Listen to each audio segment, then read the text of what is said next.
안녕하세요, 여러분. 오늘은 에스라 선지자에 대한 이야기입니다. 바벨론의 긴 세월은 사람들을 지치게 만들었지만 그 속에서 에스라라는 한 사람은 오히려 더 깊은 빛을 품게 되었습니다. 그는 제사장이자 학사로서 하나님의 율법을 연구하는 일에 마음을 다하고 있었어요.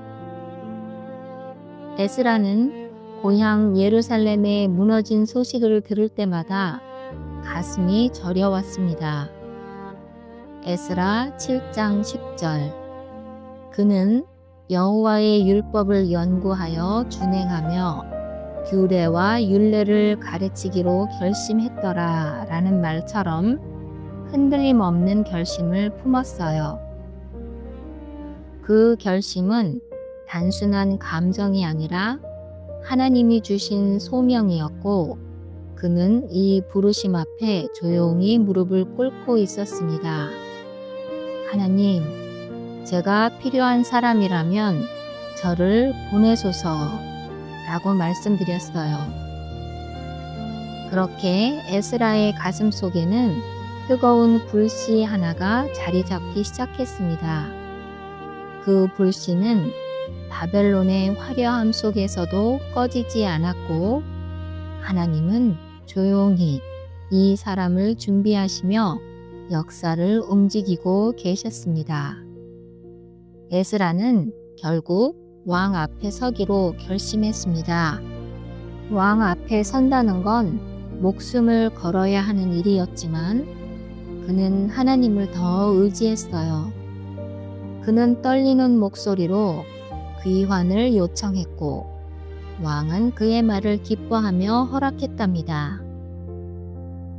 에스라 7장 6절. 우리 하나님의 손이 우리를 선하게 도우신다 라는 말씀이 현실이 되는 순간이었죠. 왕은 단순히 허락만 한 것이 아니라 풍성한 재정과 권한까지 맡겼고, 이는 하나님께서 왕의 마음을 움직이신 역사였습니다. 거대한 제국의 왕이 한 학사에게 이렇게까지 호의를 베푸는 일은 흔한 일이 아니지요. 에스라는 머리를 깊이 숙이며 하나님께 감사했어요. 그는 이 여행이 자신의 계획이 아니라 하나님의 계획임을 알고 있었답니다. 귀한 준비를 하던 에스라는 군사를 요청하지 않기로 했습니다. 에스라 8장 22절. 그는 우리 하나님을 찾는 자에게는 선한 손이 그에게 임하고 라는 말씀을 붙들고 있었지요. 그래서 그는 백성을 데리고 아하와 강가로 나아갔고 모두 함께 금식하며 겸손히 하나님께 도움을 구했답니다. 그 기도는 마치 온 민족이 가슴을 열고 하나님 앞에 몸을 낮추는 듯한 장면이었어요. 어른도 아이도 모두 함께 무릎을 꿇고 마음을 쏟았으며 하늘을 향한 침묵이 그곳을 감쌌습니다. 에스라는 그 순간을 하나님이 우리 기도를 들으심에 우리의 길을 평탄하게 하셨다라고 고백하게 되었어요. 에스라 8장 31절. 그 금식은 공동체의 마음을 하나로 묶는 은혜의 시간이었습니다. 하나님의 손길은 이미 그들의 여정을 감싸고 있었지요. 그 길은 놀랍도록 평안하게 진행되었습니다. 마침내 예루살렘에 도착했을 때 사람들은 기뻐했지만 에스라의 표정은 곧 변했어요. 그곳의 영적 상태는 심각하게 무너져 있었거든요. 이방 아내 문제, 신앙 혼합, 제사장들의 불순종 등 영적인 혼란이 깊게 자리 잡고 있었지요. 에스라는 그 현실을 보고 충격을 받았고 그는 겉옷을 찢고 땅에 엎드려 울며 하나님께 기도했답니다. 그의 가슴 속에는 깊은 통탄이 자리 잡았고 그의 기도는 백성의 심령을 흔들기 시작했어요. 그 기도는 오 주여 우리가 죄악 가운데 있으나 긍휼을 주소서라는 부르짖음이었습니다. 백성은 에스라 앞에서 자신들의 죄를 숨기지 않았어요. 그들은 이방과의 혼인이 가져온 영적 위험을 인정했고 하나님께 돌아가기로 결심했지요. 에스라의 통곡은 백성의 마음을 흔들었고 사람들은 함께 울며 회개하기 시작했습니다. 요엘 2장 13절 너희는 마음을 찢고 여호와께 돌아오라 라는 말씀이 실제로 일어나는 순간 같았어요. 백성은 죄를 버리기로 결심했고 실제 조치를 취하기 시작했습니다. 공동체 전체가 하나님 앞에 무릎 꿇는 일이 벌어졌지요. 그날 예루살렘은 회개의 바람으로 가득 찼습니다. 하나님은 그들의 돌이킴을 기쁘게 받으셨어요. 에스라는 백성을 다시 말씀 앞에 세우기 위해 율법 교육을 재정비했습니다. 백성은 말씀을 듣기 위해 모였고 말씀이 낭독될 때마다 마음이 깨어났어요. 시편 119편 105절 주의 말씀은 내 발의 등이요 내 길의 빛이니이다. 말씀은 잊혀진 양심을 깨우며 살아있는 바람처럼 공동체를 흔들었습니다.